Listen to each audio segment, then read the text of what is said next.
And that's why people ask, they're like, well, how do I get mentors? Bro, buy them, put them in your car. Like I used to drive to work every single day with Jim Rohn, Tony Robbins, Les Brown, and they don't know me. Actually, Les knows me. I've had Les on the podcast, but but I put these people on. I had these recordings, and I just listened to them every day because they'd fire me up. They'd change the way I thought. I'd put that into my brain instead of radio shit.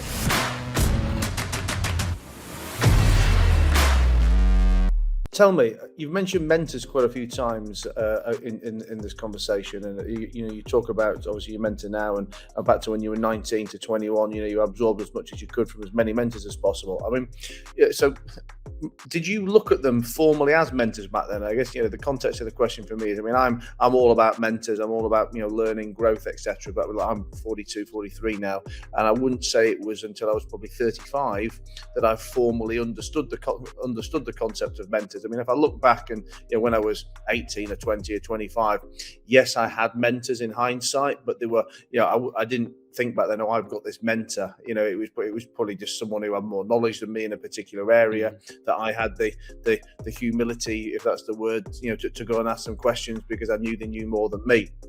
But never did I really, let's say, formalize a situation to think I'm going to sit down and this guy is going to take my life forward. I mean, were you as a 19-year-old who just come off drink, drugs and suicide, did you really see these guys as mentors back then? And what kind of a headspace had you got yourself into? Definitely not. I would say the first person, and I've never really called him a mentor, but he definitely is, like my best mate now. But because at the time, he was very happy and pretty successful. He's like 24. He had like 6 or 7 properties. He was in business. I was like, dude, you got shit happening. Like, how do you do it? Right. I started to hang around him and learn more. But I was always fascinated by people that made it. I guess I started, but I would say the first mentor I had was a friend gave me a CD of Jim Rohn. And I would put that on in my car every single day on the drive to work. It was a 62-minute recording, and my drive to work every day was something like 58 minutes or something like this.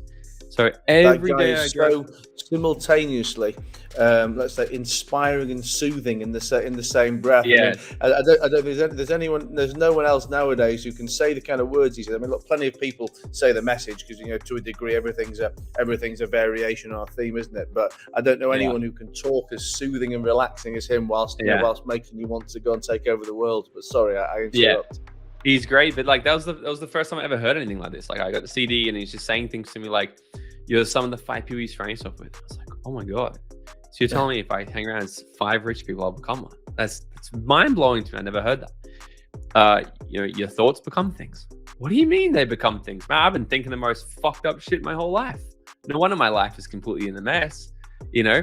And it was all these things, but every single day I listened to this recording for at least 3 or 4 months, every single day on the drive to work, and just let it regrain and reprogram my mind to think differently about life, success, business.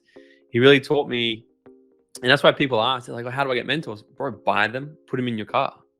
Like I used to drive to work every single day with Jim Rohn, Tony Robbins, Les Brown, and they don't know me. Actually, Les knows me. I've had Les on the podcast, but but I put these people on. I had these recordings, and I just listened to them every day because they'd fire me up. They'd change the way I thought. I'd put that into my brain instead of radio shit.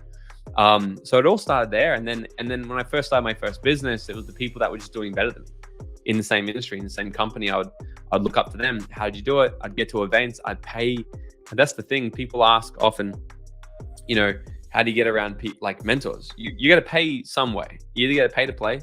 Like you were telling me, you're at an event this weekend with Ty Lopez. You paid to be in that event. You pay to work with Ty, or you're gonna find a way to pay with energy and resources. Can we make connections? Like a lot now. I make a lot of connections with incredible people from my podcast. I give them a platform. They come on my podcast. I expose them to my network. Then we get in contact. We connect. I definitely learn things from them. They learn things from me. But I think from an early age that was. I can't tell you the first time I started to think this is my mentor, but I knew from a very young age that like I need to pick someone to learn off who has the life I want. Because my parents did the best they could, but they were never business owners, entrepreneurs. They were never really successful, and I think seeing that grow up seeing them sort of struggle and just do what they had to do to keep food on the table and keep our house mortgage and stuff like that, I think I definitely picked up unconsciously at some point that when I grow up, I don't want this. I want to be able to not say I can't afford that. I don't want that. And I think that's probably definitely where some hunger came from. And then just one thing led to another.